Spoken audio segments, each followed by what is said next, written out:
En nombre de Fundación El Libro, organizadora de esta 48ª Feria Internacional del Libro de Buenos Aires, les damos la más cordial bienvenida a cada uno y a cada uno de ustedes, en particular a Juzbaires, que ha elegido nuestra casa para presentar el Código Procesal Penal de la Ciudad de Buenos Aires, comentado, tomos 1 y 2. Participan de esta presentación Gonzalo Rúa, Juan Manuel Neumann, Ana Salvatelli, Sandra Bruballa. Para darles la bienvenida y coordinar este encuentro, con el especial saludo de Fundación El Libro, tiene la palabra Luis Duacastela Albizu, presidente del Consejo Editorial de Juzbaires. Bienvenidos.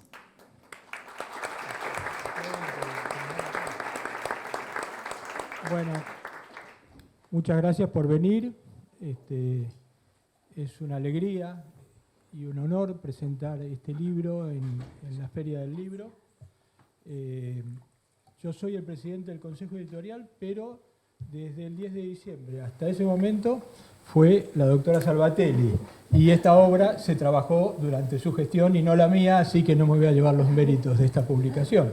Sí, agradecer a todo el personal de Editorial Juzbaires por el gran trabajo. Es difícil una obra de esta naturaleza, la coordinación editorial es muy importante, las correcciones, se escriben muchos autores de distintas maneras y hay que corregir un montón, así que sé que ha sido un gran esfuerzo de la editorial y le agradezco especialmente a todo el personal. Me toca presentar la obra de dos jueces amigos con la colaboración de la secretaria del juzgado, del doctor Rúa, Sandra Bruballa. Recién nos acordábamos con Gonzalo, por lo menos mis inicios en el tema procesal del sistema acusatorio allá en Chile cuando estudiábamos juntos, hace muchos años, 20, ¿no? 20 años.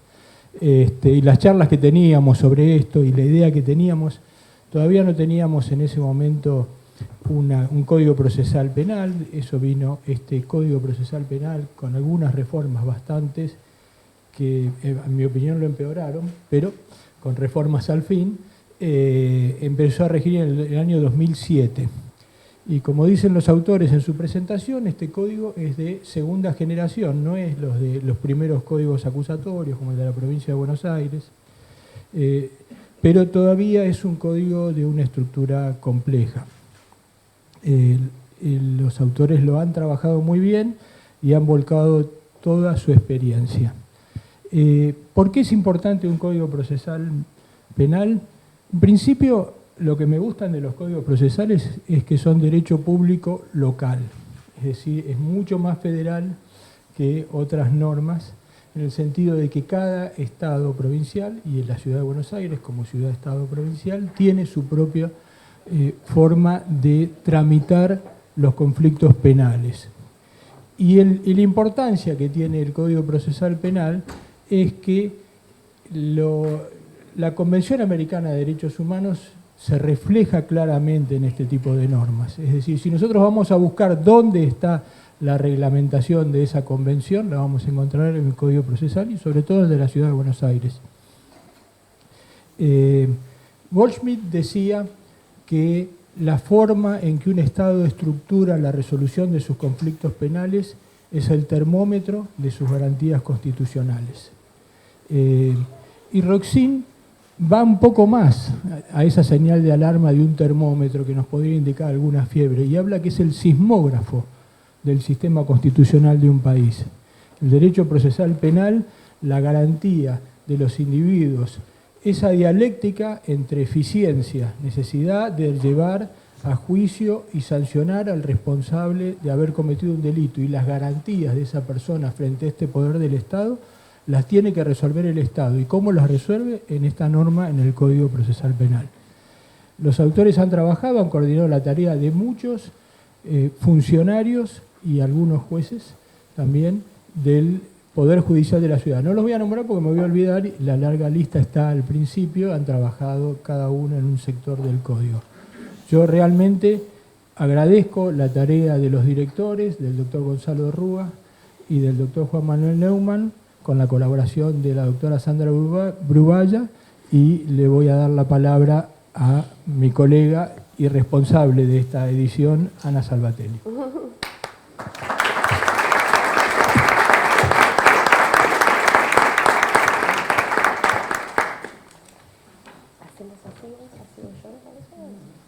Como quieran, como me digas. ¿Voy con este? Más fácil. Ahí va. Hola, bueno, muy buenas tardes a todos, a todas. Para mí, bueno, es un placer volver a la feria, volver presentando un libro de la editorial Husvaires, dado, como dijo Luis, que bueno, ya no estoy en el Consejo de la Magistratura de la Ciudad, en el rol que cumplía los últimos 4 años, entonces bueno, es un reencuentro en la feria, es un montón el éxito de esta presentación que, como todos sabemos, se da justo en el contexto del paro general, con las dificultades que eso conlleva, así que bueno, eso habla del interés de la obra, de la importancia de los autores, y bueno, yo preparé unas breves palabras para compartir con ustedes desde un lugar que es de absoluta inexperta en el tema penal. Yo le decía a Gonzalo, bueno, muchas gracias por la invitación, todos saben que yo a penal no me dedico ni me he dedicado, así que lo voy a hacer desde otro lugar, era pensar cuáles eran las conexiones que podía tener yo con esta presentación. La primera conexión, que es lo que anticipó Luis, es haber ocupado el rol de presidenta de la editorial Husvaires. Y eso tiene, bueno, un mérito específico, digo, la editorial presentándose una vez más en esta feria, como decía recién, en este contexto, porque fíjense que este enorme trabajo, este voluminoso Código Procesal Penal comentado, está hecho por funcionarios y funcionarias del Poder Judicial para funcionarios y funcionarias, empleados y operadores de justicia en general. Y cuando la editorial cumplió el año pasado 10 años, yo tengo súper presente el origen de ese diseño de política pública del Poder Judicial, que era crear una editorial propia, y en eso ser vanguardista porque es el único Poder Judicial del país que tiene una editorial. Y la idea básica de esa concepción de editorial era que justamente quienes trabajan, quienes se desempeñan, quienes aportan sus saberes y sus prácticas dentro del Poder Judicial tuvieran un espacio en el que volcar ese conocimiento y justamente que quede para las personas, para el público, para aquellos con los que nos vinculamos desde los poderes judiciales. Y fíjense que esta obra representa a la perfección ese ideario, ese espíritu, y tiene esta particularidad también la editorial que todos sus materiales están disponibles de descarga pública en la página, ¿no? Entonces, a partir de esta presentación, cualquier persona del país o de la región que quiera acceder al material lo tiene disponible, algo que sabemos, quienes somos abogados, que no sucede con las publicaciones jurídicas en general. En ese mérito es poner la disponibilidad del material, al alcance de todos, pero también quiero destacar que siempre es sin descuidar la calidad, ¿no? La editorial tuvo premios de sello de buen diseño y cosecha buen material desde el punto de vista de calidad y control de contenidos, así que me parece que eso lo hace doblemente meritorio. Por eso siempre estilo, y lo voy a volver a hacer acá, agradecer a la editorial en la persona de Alejandra García, que hoy no nos puede acompañar, que es la coordinadora general, y estuvo desde el nacimiento mismo de la editorial y lleva, me consta, como trabajo personal, cada libro que se publica, se edita desde el principio hasta el final. Están Gladys, está Pablo, está José, Laura, bueno, un montón de personas que trabajan en la editorial y que año a año le van dando contenido, la vía Débora también por ahí, que le van dando contenido a este material que fíjense lo que ha crecido y lo que significa, ¿no? Así que bueno, la primera conexión era hablar de esto. Lo segundo es el interés de la obra en sí misma. Como les dije, yo no puedo hablar mucho de lo que es la matriz, de hablar de penal o de un código procesal penal. Pero leía el prólogo de los directores esto de la dinámica de equipos para diseñar el contenido. Gonzalo cuenta ahí que proyectaron la obra desde que él ocupó el rol de consejero, que fue el momento que compartimos en la gestión. La cuestión de que el código, justamente en un contexto como el que se está dando ahora, ¿no?, que se discute tanto la normativa procesal penal como solución de los problemas, cuando en realidad ellos dicen en esa introducción no alcanza nunca con la norma, sino que se tiene que traducir en una práctica forense concreta.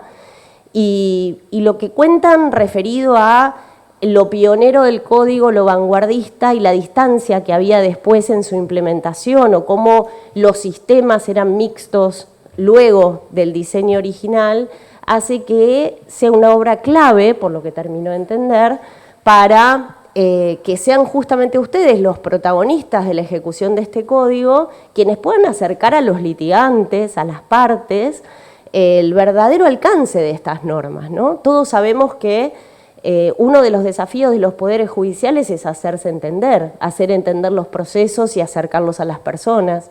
Entonces, pensar este diseño de gestión del conflicto, pero con resguardo de los derechos humanos, de la convencionalidad, el enorme desafío de la oralidad que me consta, Gonzalo trabaja fuertemente no solo en nuestro Poder Judicial local, sino a lo largo de todo el país y de toda la región. Así que quería destacar ese valor porque una vez más nos pone en el valor de la obra en sí, ¿no? Y obviamente felicitar a los autores y autoras también por el desafío de ponerse de acuerdo, ¿no? De terminar de comentar normas poniéndose de acuerdo sobre cómo hacerlo. Así que eso, en definitiva, yo leía los fines, la obra como de consulta permanente, el marco teórico para futuras transformaciones, o sea, el desafío de pensarla no solo como una explicación de cómo se gestiona este código en la aplicación concreta en los juzgados, sino también, a partir de tener este marco teórico, qué transformaciones hay por delante, cuáles son los desafíos a futuro.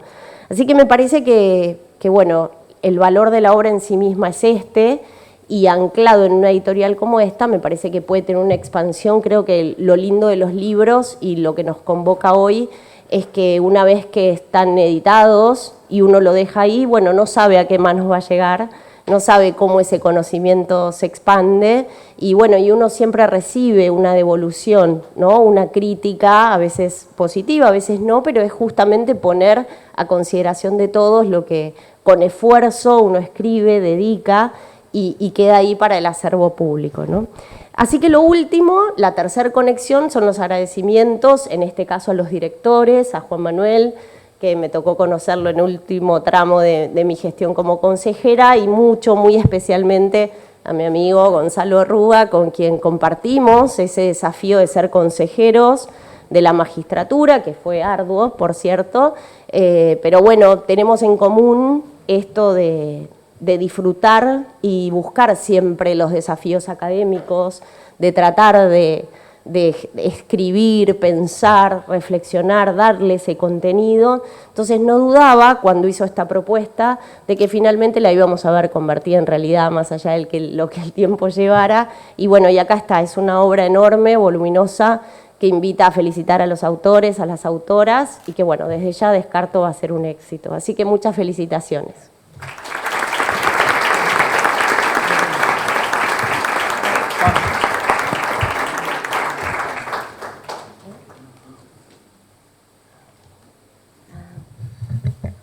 Bueno, buenas tardes a todos, todas. Gracias por venir hoy, que es tan complicado. Esperábamos gente, pero no tanta, realmente. Han superado nuestras expectativas. Yo les voy a contar un poco cómo nació el proyecto y cómo lo pensamos, cómo lo pensó Gonzalo y lo pensamos juntos luego. El proyecto nace a mediados de 2021 con una idea de Gonzalo, de ver que el Código Procesal Penal tenía ya casi 14 años de vigencia y que la editorial todavía no tenía un código comentado. Y entonces sabíamos que era una tarea titánica, pero nos dimos a la aventura de tratar de hacer un código comentado, una obra que fue pensada desde un inicio para que fuera hecha por funcionarios, como decía Ana recién, por funcionarios, para funcionarios, pero también para los abogados, para los jueces, para todos los que participamos del sistema de justicia. Pensamos que estaba bueno que fuera un proyecto protagonizado por funcionarios, porque nos parece que hay oportunidades en que ese estamento, que es numeroso, está compuesto por un montón de gente que como dice un amigo mío, empuja el lápiz todos los días, y que a veces no tiene el reconocimiento o la voz o la representación que creemos que tendría que tener. Por aquí anda el presidente de la Asociación de Funcionarios, no lo veo, pero está por allá. Y pensamos en eso como una suerte de reivindicación también del estamento, ¿no? Buscamos personas que tengan una idea que compartamos de lo que tiene que ser un proceso penal, de los objetivos de un proceso penal que vea a los conflictos que procesa como eso, como conflictos, y no como meras infracciones, que tengan una visión del proceso como un ámbito donde poder resolver esos conflictos y donde tratar de reducir el ámbito de violencia que se administra desde el derecho penal. Buscamos que fueran personas con distintas miradas, buscamos que fueran personas que trabajaran en los 3 ministerios públicos y que estuviera representada también el área jurisdiccional. Y creo que en todo eso hemos podido llevarlo a cabo. Formamos un grupo de 39 personas. Buscamos también que existiera en todo momento una equidad de género en cuanto a los autores y las autoras. Somos 39, 20 mujeres y 19 hombres.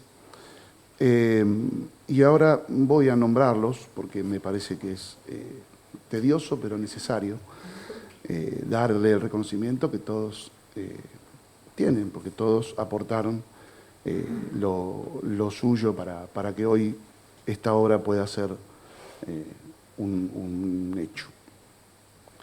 Los autores y autoras son Francisca Vaquerizas, Miguel Veloc, Juan Manuel Belucio, Gonzalo Berecochea, Dayana Biasotti, Sandra Brubalia, Mariano Camblon, Juan Pablo Chiape, Mariano Díaz-Bo, Soledad Díez, Georgina Duto, Carla Encina, Santiago Ardozaín, Daniel Fariña, Sebastián Ferrares, Enzo Finocchiaro, Sandra Fligeltau, Alejandro Gargano, Sabrina Gianotti, Camila Golfar, Lucas Casqui, María Victoria López, María Sol Maldonado, Antonella Mandolesi, Natalia Mansuti, Matías Martínez del Cerro, Silvia Miovilcevic, Paula Núñez, Octavio Paganelli, Jimena Pérez, Julián y Matías Pistone, Daniela Romero, Florencia Romero, Juan Manuel Silveira, Milagro Zumbrat, Ailén Susaya y José Silviero. De estas personas, 17 trabajan en el área jurisdiccional, 10 lo hacen en el Ministerio Público Fiscal, 8 en el Ministerio Público de la Defensa, 1 en el tutelar, acá Enzo, aquí presente.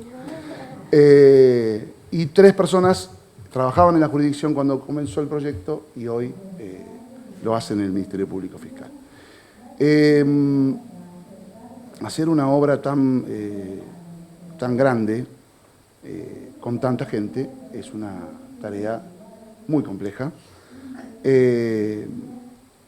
Para eso, una de las ideas que implementamos fue la de dividirnos en grupos y la de hacer los comentarios de manera colectiva. No van a encontrar en esta obra ningún artículo, ni título, ni capítulo comentado solo por una persona. Todo es por grupos. Todo se buscó también que fuera de esta manera para generar debate, para tratar de que salieran mejores ideas de ese debate entre los integrantes de cada grupo. Los grupos se formaron también de forma bastante heterogénea, buscando heterogeneidad, distintas miradas, y toda esa construcción colectiva también buscamos que fuera de una forma que también creo que es novedosa, que es el comentario por títulos y por capítulos. El código no está comentado por artículos. Creíamos que a todo esto de las miradas que vengo diciendo, el comentario por capítulos o por títulos iba a enriquecer las miradas buscando que fuera un análisis más sistemático de los institutos y que permitiera un estudio que no dependiera de lo que cada uno tuviera que comentar atado a un texto de un artículo solo en particular, y que se comentaran temas más que artículos. Creo que eso también lo hemos podido alcanzar con mucha satisfacción. Tuvimos un montón de reuniones en el medio de la pandemia también, sobre todo al principio, mensajes, compartimos bibliografía, por ejemplo, Mariano Díaz Bosch debe estar por acá también, me acuerdo la cantidad de veces que hemos intercambiado comentarios y bibliografía. Hemos debatido algunos puntos, tuvimos dificultades un montón, incluso con la obra terminada, un montón de problemas también por una reforma normativa que se dio justo cuando la obra terminó de escribirse y que generó que se renombraran un montón de artículos, entonces hubo que rehacer todo eso. Y bueno, creo que llegamos a buen puerto, que pudimos lograrlo. No quiero dejar de agradecer al personal de la editorial, que también en toda la etapa de corrección, revisión, fue también titánica, sobre todo para ellos, no tanto para nosotros, aunque también. Débora Marjaba, Marta Barzuglia, Dayana Fernández, María del Carmen Calvo, Analía Córdoba y todo el equipo de corrección, que no tengo todos los nombres y no los mencionaría.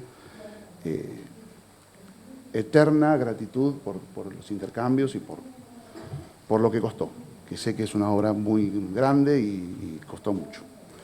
Quiero terminar ya, porque me come el tiempo, con un par de agradecimientos. Voy a ser un poquito más egoísta acá, me van a disculpar. Uno es para Gonzalo, por la enorme generosidad de siempre para conmigo, de invitarme a codirigir esta obra. Y el otro es para mi familia, para mi mujer, para mis hijos, que les robé mucho tiempo y nada. Hoy está este producto del cual podemos sentirnos orgullosos y nada, que yo no sería nada si no están ellos acá. Así que bueno, eso. Gracias.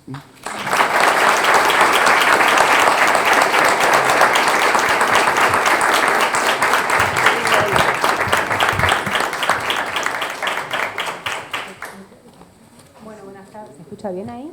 Buenas tardes a todos y todas. Yo voy a arrancar al revés. Primero agradeciendo por este espacio. El motivo por el cual yo estoy acá es porque tuve la posibilidad de participar, como la mayoría de las personas que están dentro de esta sala, de este proyecto. Así que el agradecimiento, creo que sí, puedo representar la voz de todos los que participaron, tanto desde la escritura como desde la recopilación de jurisprudencia, sumariar esa jurisprudencia, que fue mucho trabajo. Somos, como mencionó Juan, todos funcionarios de distintas áreas del Poder Judicial de la ciudad. Fue un trabajo muy arduo. Y la tarea de la escritura, creo a título personal que no es una tarea sencilla, aun cuando gran parte de nuestro trabajo se trata de escribir muchas veces resoluciones, e incluso cuando esa escritura versa sobre las propias normas con las que trabajamos permanentemente. Pero la tarea de comentar, incluso no este desafío de no hacerlo artículo por artículo, sino analizando partes concretas del código, nos obligó a todos los autores a pensar y a repensar, digamos, las normas e incluso algunas partes específicas del código de una forma distinta quizás a la cual nosotros estamos acostumbrados a veces a pensar en la dinámica diaria, en el trajín del trabajo. Creo que el desafío, hubo dos grandes desafíos. El primero tiene que ver un poco con lo que decían en las primeras presentaciones, las características de este código. Es un código con corte acusatorio, no es de los más modernos, es cierto, pero lo es. Y aún así, en el ejercicio, digamos, en la litigación permanente de los casos, en el ejercicio de la jurisdicción, muchas veces se siguen reproduciendo prácticas que no se condice con ese espíritu del código. Y si bien tuvimos mucha libertad para poder abordar las partes que nos tocó abordar a cada uno de los autores, creo que el desafío más grande fue comentar, analizar los distintos institutos del código, tratando de resaltar ese espíritu, ese corte acusatorio que tiene nuestro código. En el código no hay respuestas, creo, en los distintos artículos, en los distintos comentarios que hay, perdón. No sé si hay una respuesta respecto de cómo abordar o cómo pensar distintos institutos. Me parece que la propuesta fue, desde el primer momento, de Gonzalo y de Juan, que es quien nos iba coordinando en nuestro trabajo, tener una mirada crítica de algunos institutos, pensar cuáles eran los problemas que podíamos encontrar y plasmar eso, digamos, en la escritura. Creo que si se buscan respuestas concretas acerca de cómo interpretar una norma, creo que no la hay, y la idea, me parece, que del código es eso, es problematizar, y es que, recuerdo la primera reunión con Gonzalo, nos propuso que esto fuera una guía para los abogados en esas palabras. Y creo que eso es lo que tratamos en el trabajo, que fue muy extenso, que duró mucho tiempo, de reflejar en la escritura, ¿no? Tratar de plasmar herramientas para abordar los distintos institutos del código, las distintas etapas procesales.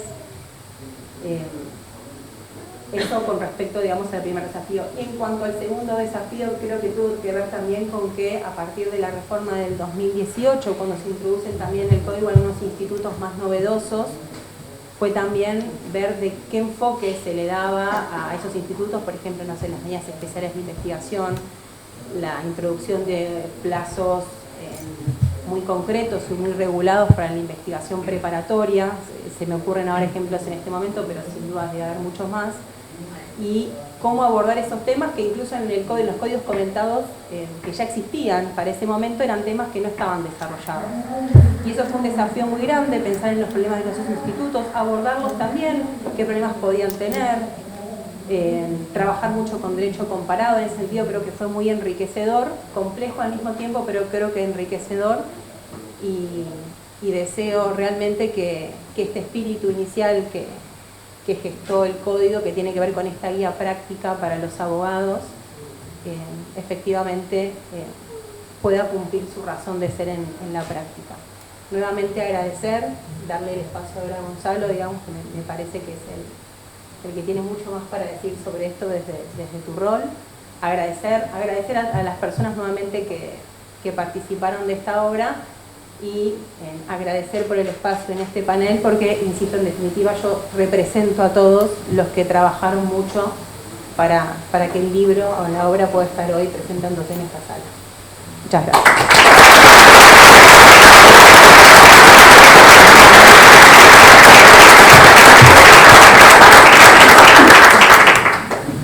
Bueno, me toca decir las últimas palabras, cerrar. En primer lugar, contar dos temores que tengo desde que empecé a dar clases de muy chiquito, damos clases con Gaby desde muy chiquito. Había dos temores, ¿no? El primer temor era la mente en blanco. ¿Qué pasa si algún día va a pasar que entre tantas actividades uno llega y no aparece nada? Y la otra, el salón vacío. Hoy le tenía más miedo al salón vacío que a la mente en blanco. La mente en blanco todavía es un temor que puede aparecer hoy, pero en líneas generales le tenía mucho miedo. Así que en primer lugar agradecer a todos ustedes que estén aquí. La verdad me llena de orgullo no merecido, me parece genial, me parece una cosa increíble que puedan estar aquí en un día tan complejo. Así que En primer lugar, agradecerles a todos ustedes la presencia en este día difícil. En segundo lugar, agradecer a la editorial, a Ale García y a toda la gente que trabaja con ella, que la he conocido mucho en el tiempo que fui consejero, donde pude ver todo el trabajo que se realiza en la editorial, que como toda institución, digamos, que van pasando las personas, pero la lógica y el trabajo sigue siendo muy claro y esa visión sigue siendo muy clara, esta idea de generar un acceso libre al conocimiento. De hecho, hoy hablaba con una colega de la Justicia Nacional, charlaba, le comentaba la presentación de este libro y me dice: yo me descargo casi todos los libros de Cusbaires porque me encantan, me parece genial esa idea de tener apertura al conocimiento de esa manera y que es algo que es real y es genuino. No todos lo pueden hacer, obviamente las editoriales tienen que vender sus libros. Por suerte Cusbaires tiene como un gran objetivo, no es la venta de los libros, sino que los libros se reproduzcan, se lean, se vean, se observen, se utilicen, que sean algo que seguramente, lo vuelvo a repetir, a mi gran maestro Alberto Binder, que sirvan como herramientas de trabajo, que en definitiva son eso. Agradecer también a todos los que conforman esta mesa de presentación, grandes amigos, con Luis, anécdotas de hace 20 años, recordábamos del litigio, maldades, hoy podría haberlo por ahí de litigio, por ahí alguna un poco duro, no lo sé, digamos, pero como va pasando el tiempo, lo que quedan son las lindas anécdotas y hasta uno en alguna cuestión dice, bueno, por ahí fue un poco duro, o por ahí otro fue un poco duro conmigo y eso pasa a segundo plano siempre, digamos. Lo que queda siempre es el recuerdo de tantos años trabajados, de distintos lugares, de distintos escenarios y siempre, ¿no?, dándonos la mano, siempre viendo cómo podemos colaborar con el otro. Con Ana, que la conocí en el paso por el consejo, trabajamos muy bien codo a codo, nos hicimos grandes amigos, pudimos interactuar en un montón de escenarios, poder dar debates, a veces con mayoría, a veces sin mayoría, a veces con razón, a veces tal vez sin razón, quién sabe, pero lo que importa es la lealtad en todo ese trabajo y la convicción por las ideas. Con San, qué decir, digamos, tantos años trabajados, todo un proceso de aprendizaje mutuo, un trabajo cotidiano en los últimos 10 años, ¿no? 10 años, puedo decir. 11, casi 12 años trabajando codo a codo, creciendo juntos, debatiendo, discutiendo, y otra de las grandes enseñanzas que está siempre presente en mi vida de Alberto Binder: los teóricos muchas veces cometen un gran error, que es dedicar la mitad del tiempo a estudiar, la otra mitad a la producción de una idea. Y no advierten que no es una buena ecuación, hay que dividirlo en tercios, y el otro tercio, que es el más importante de los tres, es pensar. Pensar, pensar, pensar.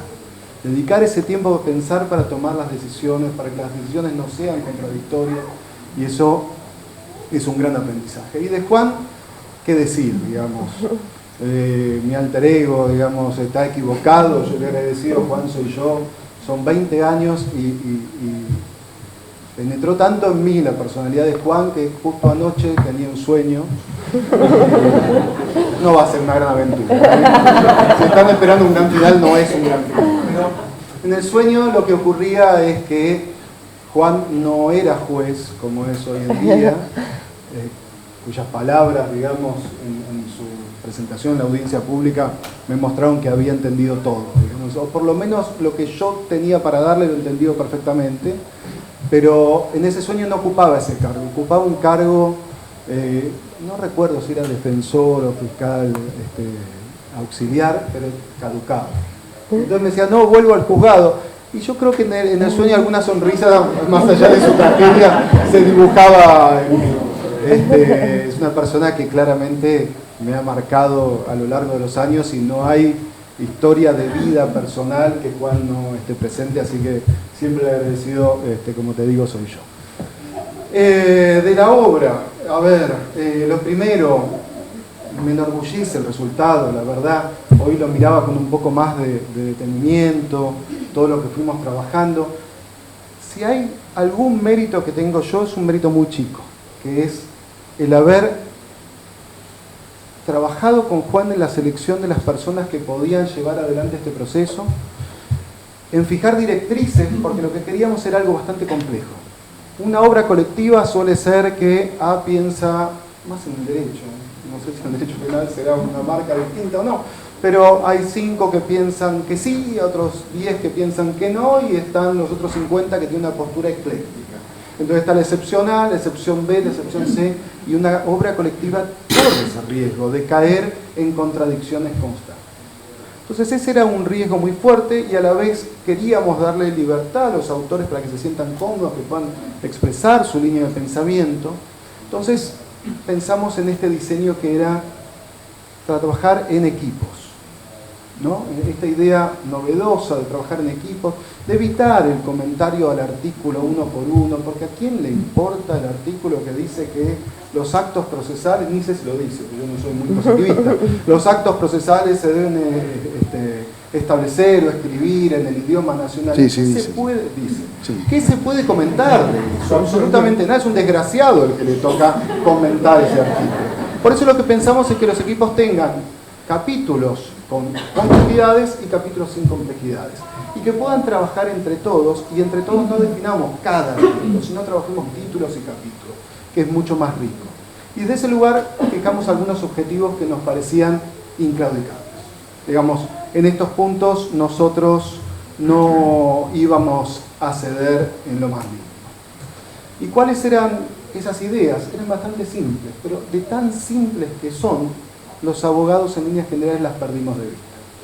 Y los sistemas de justicia, o los abogados que trabajan en el sistema de justicia, lo han perdido de vista. Han olvidado en líneas generales, o nunca lo hemos sabido en líneas generales, que nuestro rol, para que efectivamente sea un servicio de justicia, es gestionar conflictos. Pero claro, ¿cómo podemos tener presente eso si nunca nos enseñaron a gestionar conflictos? Nunca tuvimos materias interdisciplinarias que nos enseñan qué es un conflicto y cómo se gestiona.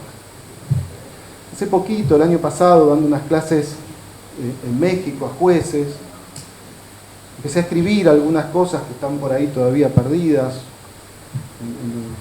en una nube, y mencionaba que el que entienda lo que es un sistema de justicia, el que trabaje como juez y entiende que un sistema de justicia es la gestión del conflicto, lo primero que tiene que entender es que en una sala de audiencias confluyen un montón de emociones, y que esas emociones tienen que ser canalizadas. Hay dolor en una sala de audiencias. Pregúntale a una víctima si no tiene dolor. Hay expectativas. Todavía no sé cómo tenemos una tasa negra de delitos, aunque sea alta, no más alta. ¿Por qué la gente todavía confía en el sistema de justicia a pesar de los magros resultados? Pero hay expectativas. Y una víctima está en una sala de audiencia que tiene una expectativa, que sigue apostando a evitar la violencia del más fuerte, ¿sí? La ley del más fuerte, y dice, yo quiero una solución, necesito una solución. Y hay temor. Cualquiera que haya pasado por una cárcel, una visita penitenciaria, cuanto menos una alcaidía, una comisaría, sabe lo que es el temor a la ley penal, sabe las condiciones en que se cumple el encierro. Todo eso confluye en una sala de audiencias. Si nosotros no entendemos eso, el título Gestión del Conflicto nunca va a decir absolutamente nada. Y quien entienda eso va a saber que después de un día de audiencias, por ahí pasaron 2-3 horas, y la persona que trabaja después que está física y mentalmente destruida. Entonces hay que empezar a hacernos cargo de esa situación. Tenemos que empezar a hacernos cargo. ¿Cómo lo hacemos desde un libro? ¿Cómo lo hacemos desde un código? Básicamente empezando a hacernos ciertas preguntas. Y esas preguntas tienen que ver con preguntas bastante básicas, que es cómo gestionamos el conflicto. Porque fíjense, si salimos del sistema penal, a nadie se le ocurre que en la gestión de todos nuestros conflictos nosotros lo que hacemos es agarramos un palo y se lo partimos en la cabeza si nos creemos... partimos un palo en la cabeza si creemos que tenemos razón. Nadie se le ocurre usar esa herramienta. Sin embargo, con la ley penal, bajo las ideas de la Inquisición que siguen vigentes y van permeándose entre las páginas y entre los artículos, siguen presentes esas ideas de que hay que aplicar un castigo y que las víctimas quieren castigo. Y eso no es cierto, lo primero que quiere la víctima es ser escuchada y darse tiempo para ser escuchada. Después habrá que ver si esa decisión que tomamos puede o no ser reparatoria o termina siendo simplemente una idea de compensación. No puedo reparar ese daño. Yo no puedo traer una persona que falleció, pero sí puedo compensar para que no rija la ley del más fuerte, para que al final de cuentas haya una aplicación de una ley, y eso también es gestionar el conflicto. Pero en la medida que no sepamos esto, es difícil interpretar las normas. Por eso, cuando nosotros en la presentación, cuando nosotros en el, ¿cómo se llamaría esta parte? Digamos, la contratapa. La contratapa. Qué fácil que en la contratapa de la obra, no yo voy a decir del marketing de la obra, la publicidad, hablamos mucho de esta idea de cómo tenemos que gestionar ese conflicto, porque tenemos que hacernos cargo. Y esa gestión del conflicto se va a ver, se hace tangible en cada uno de los actos que componen el proceso.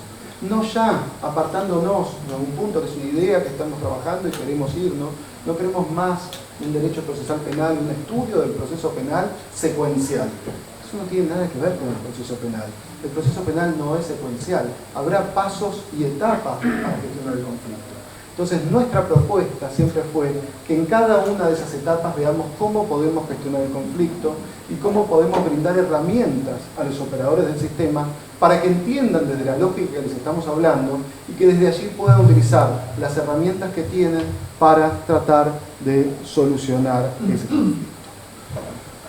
Por último, para ir cerrando y no hacer larga esta presentación, si el libro lo logran observar desde ese lugar, si logran internalizarlo desde la gestión del conflicto y encuentran alguna píldora, alguna pequeña idea de esto, nosotros nos vamos a dar por complacidos, vamos a entender que ese objetivo se cumplió. Y el otro objetivo, que me lo había salteado, pero que no es menor, tenía que ver con esto que mencionamos que tuvo nacimiento este código en mi paso por el Consejo. Yo creo que Juan se equivoca, pero yo nunca discutiría la memoria de Juan, porque es la memoria más prodigiosa que he conocido. Así que si Juan dijo que fue idea mía, debe ser mía, pero yo creo que no. Yo creo que la idea fue de Juan, que dijo, no hay un código, me parece que es una cuestión de un acto de humildad, pero yo no le discuto a él, digamos. No tiene ningún sentido porque es muy memorioso. Pero creo que no es una falla de la memoria de Juan, sino un acto de humildad. Creo que la idea nació de Juan, de poder construir esta idea, de ver cómo la podíamos trabajar. Y sí, en mi paso por el Consejo traté mucho de darle un espacio importante a los funcionarios, ¿no? Funcionarios y funcionarias que día a día son los que están poniendo el hombro, están viendo cómo resolver un montón de circunstancias, porque este fuero y este código nació desde otro lugar. Este fuero nació de un fuero que era un fuero contravencional muy chico y tuvo que ir aprendiendo cada vez más el manejo de competencias penales, de detenidos, de habeas corpus, de allanamientos, de turnos interminables, y en todo eso está la mano de los funcionarios. Por eso, cuando presidí la comisión de transferencia, lo que hice es dar un lugar a los funcionarios junto con los magistrados, para que puedan exponer sus ideas, dar un lugar en el libro para que ellos puedan escribir. Yo no escribí una página de este libro, es todo de ellos. Mi único mérito, así que es un mérito, es haber ayudado en esa dirección, en esos primeros encuentros grupales, donde estos son los temas que creemos que tenemos que trabajar, darnos tiempo para pensar, mantener más reuniones para ver qué ideas faltaban, cómo se estaban desarrollando, si había alguna otra idea que trabajar. Y por último, agradecer a mi familia por los tiempos que siempre les saco, agradecerle a Sol. Soy una persona que siempre está en movimiento. Si no estoy en movimiento me siento desfallecer, muero.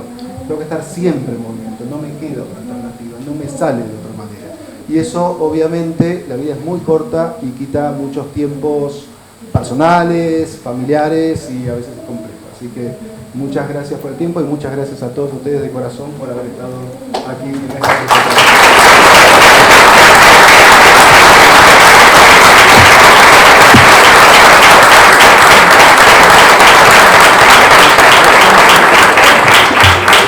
Bueno, muchas gracias a todos por haber venido, muchas gracias a los panelistas y a los autores que están entre el público por esta obra. En nombre de Editorial Purrailes, nuevamente muchas gracias.